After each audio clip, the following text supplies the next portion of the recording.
Dan bagaimana tanggapan pengguna skuter elektrik terkait dengan aturan tegas pihak kepolisian yang akan menerapkan tindakan tilang bagi pengguna skuter di jalan raya? Telah bergabung melalui sambungan Skype Ketua Komunitas Skuter Elektrik Indonesia Zulfahmi Ramli dan juga John Hendrik Jurgens, inisiator Komunitas Skuter Elektrik Indonesia atau KSEI. Selamat pagi Mas Fahmi dan Henry. Selamat pagi. Selamat pagi Mas Iqbal, selamat pagi Indonesia. Ya, saya ingin ke Mas Fahmi terlebih dahulu. Mas Fahmi, Anda sudah mendengar bahwa akan ada tindakan tegas dari polisi bagi mereka yang tidak menaati aturan, terutama bagi pengguna skuter di jalan raya. Tanggapan Anda gimana setelah mendengar ini, Mas Fahmi? Pertama ini agak sedikit membingungkan. Kemarin ada banyak pertanyaan di grup WhatsApp dan Facebook.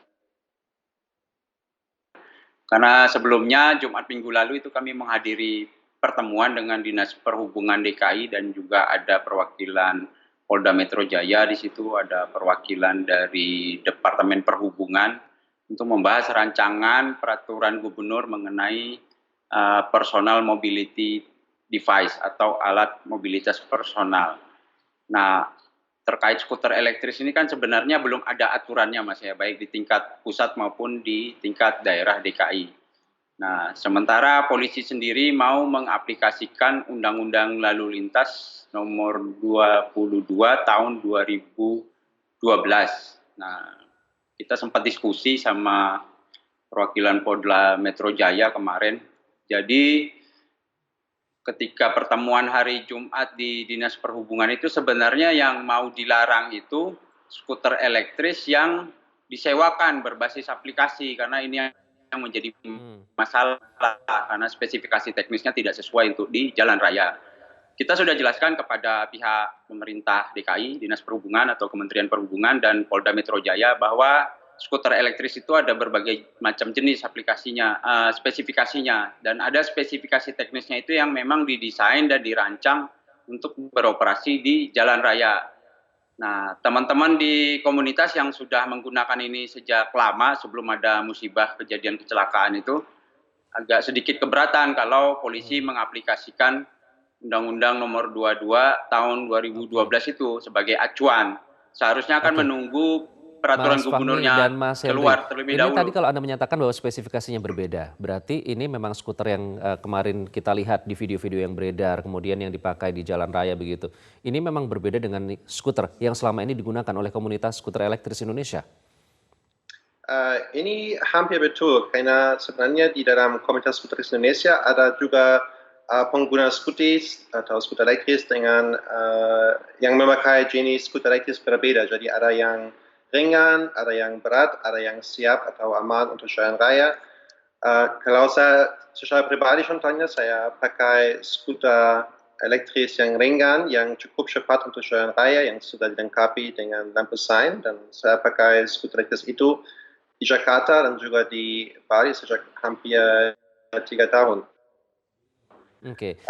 Secara umum di Indonesia, ada skuter elektris dengan kecepatan maksimum bahkan sampai 130 km per jam dan dengan jarak tempuh sampai 120 km per jam.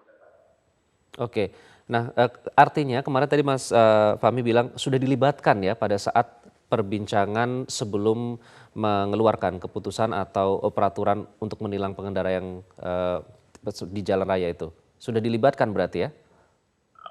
Bukan, maksud saya yang kita terlibat diskusinya itu bukan untuk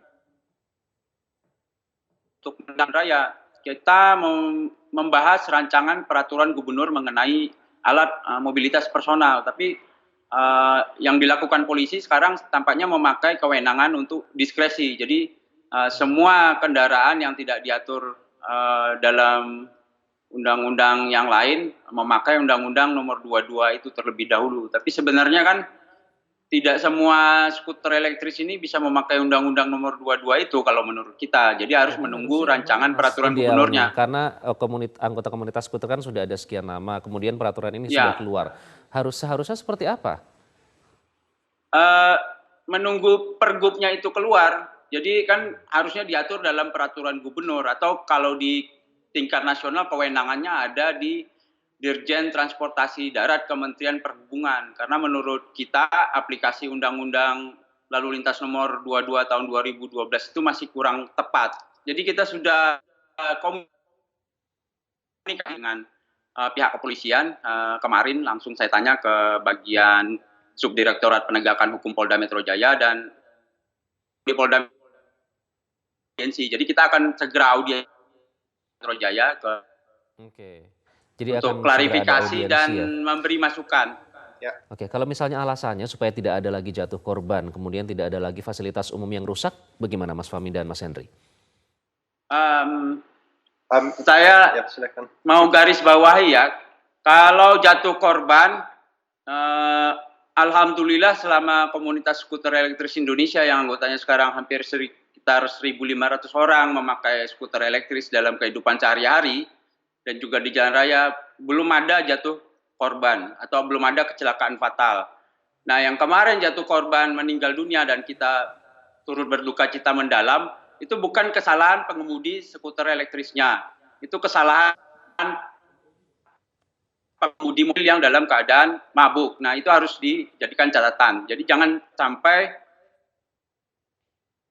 mispersepsi mengenai keamanan mengendarai skuter elektris karena 1-2 kasus yang viral kemarin.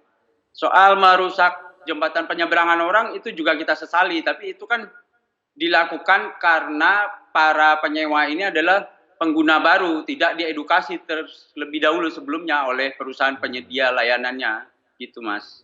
Oke, Boleh saya tambah sedikit, Mas? silakan Hendrik. Oke, soal yang kedua waktu itu bahwa mereka pakai skuter elektris yang memang tidak dirancang untuk jalan raya. Mereka memang terlalu pelan, tidak ada lampu sign, lampunya di depan dan di belakang juga tidak begitu kuat atau terang. Dan sebenarnya skuter elektris secara umum kalau dirancang untuk jalan raya bahkan lebih aman di jalan raya daripada sepeda motor.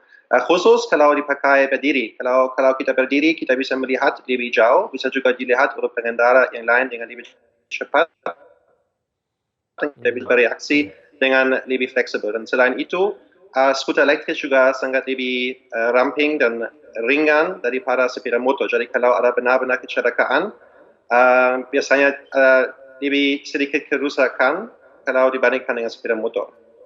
Oke, baik. Kemudian terakhir, Hendrik dan Mas Fahmi. Kalau tadi menyatakan bahwa karena mereka belum diedukasi begitu yang kemarin merusak fasilitas umum seperti jembatan. Apakah dengan adanya kasus itu nanti akan dilakukan sosialisasi atau misalnya memberikan himbauan gitu dari pihak komunitas supaya tidak terjadi kejadian serupa yang nanti namanya bisa merusak seluruh komunitas begitu. Nanti apakah akan ada sosialisasi seperti itu?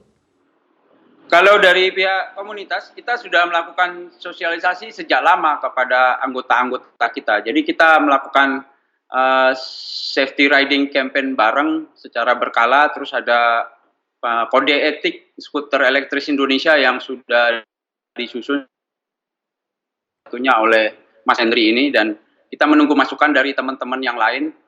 Nah, dengan Dinas Perhubungan DKI itu juga sudah dibahas persyaratan untuk perusahaan yang akan menyewakan skuter elektris berbasis layanan aplikasi telepon genggam. Jadi salah satu kewajibannya yang kita usulkan, mereka wajib mengedukasi dan memastikan para penggunanya itu sudah bisa menggunakan dan aman memakai di ruang publik. Yang terjadi selama ini kan enggak, perusahaan yang menyewakan itu tidak memberikan edukasi secara menyeluruh kepada para penggunanya.